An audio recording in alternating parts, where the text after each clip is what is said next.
You might think you need to have venture capital to form a startup, but did you know that there are many startups that in their initial days were self-funded with personal savings, investments from family and friends, or the profits from early sales? This is what's referred to as bootstrapping.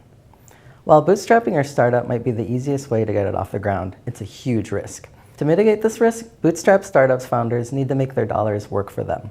Sound intimidating? Don't worry. Just keep watching for an easy how-to guide for saving money when bootstrapping a startup.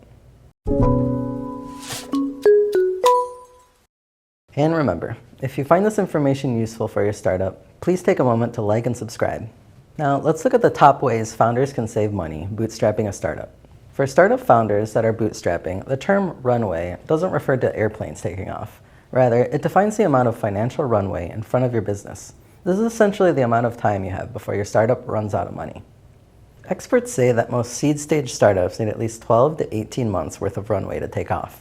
So you see why it's imperative that founders stretch out their initial bootstrapping funding. That's why we're here with the top ways you can maximize your startup dollar.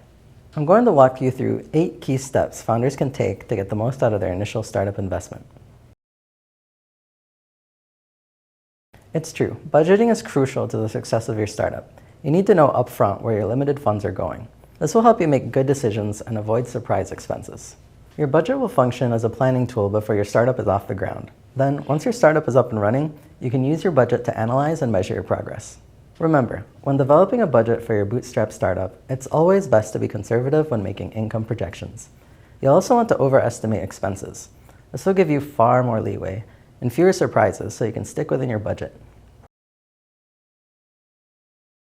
Getting a startup off the ground is difficult enough. If you aren't willing to start small and grow over time, you may quickly find yourself at the end of your runway. So how do you start at a healthy pace? Be realistic about what you can expect to achieve in the first year or two. Keep in mind, you don't want to put all your irons in the fire at once. Just because you have several different amazing product lines, it doesn't mean you have to launch them all from the start. Instead, pick 1 or 2 of your strongest ideas and focus your energy and money on developing those. If you want more information on how to get your startup off the ground, click on the links below. Starting a business can feel like fighting your way out of a spiderweb of paperwork, registrations, and bureaucratic red tape. While it might be tempting to try to navigate your business incorporation on your own, unless you're a pro at it, we don't recommend it. In fact, you may be more likely to spend more money and time attempting to set up all the requirements yourself than if you just hired an incorporation service to handle it for you. To see our choices of the best online incorporation services for startups, click on the link below. Building your startup team is a vital consideration, but it also shouldn't break the bank. Of course, when it comes to important, permanent roles, you'll want to invest in the highest quality team members you can afford. But for everything else, while your startup is getting off the ground, freelancers are the way to go. With 28% of the US workforce now freelancing permanently, you can find a freelancer in almost any field of work, offering you flexibility and lower total overhead.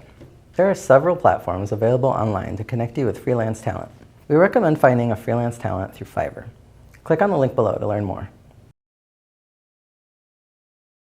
Let's face it, for bootstrapping startup founders, debt is often part of the package.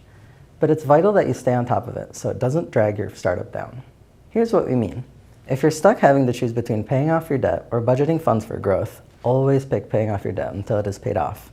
Not only will you save money on interest by settling your debt quicker, your business will also look more attractive to investors. Do you imagine yourself as the picture of success with tailored suits, luxury offices, and top-of-the-line equipment? If so, you might be setting yourself up for failure. Don't forget, in the mid-1990s, when Amazon was getting off the ground, Jeff Bezos built his team's desks out of doors and 4x4s. The company still lists frugality as one of its 14 core values. It's a value worth adopting. While we're talking about saving money as a bootstrapper, you'll certainly want to take advantage of many free and low-cost tools and resources as possible. Tools such as Google Workspace, Truex Business Plan Generator, GoDaddy, and ADP can be game changers. And the best news, when you're starting out, you won't blow the budget. Click on the links below for help getting started with free core resources for your startup. Have you considered that fixed operating costs are one of the biggest expenses your bootstrap startup will encounter?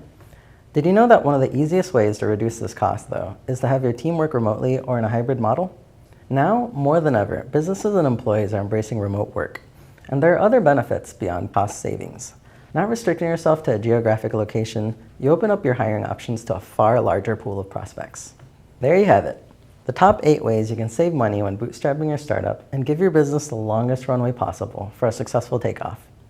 Remember to like and subscribe for more really useful information for your startup. Click the links below to access free resources, tools, and product reviews that can help you start and grow your dream business.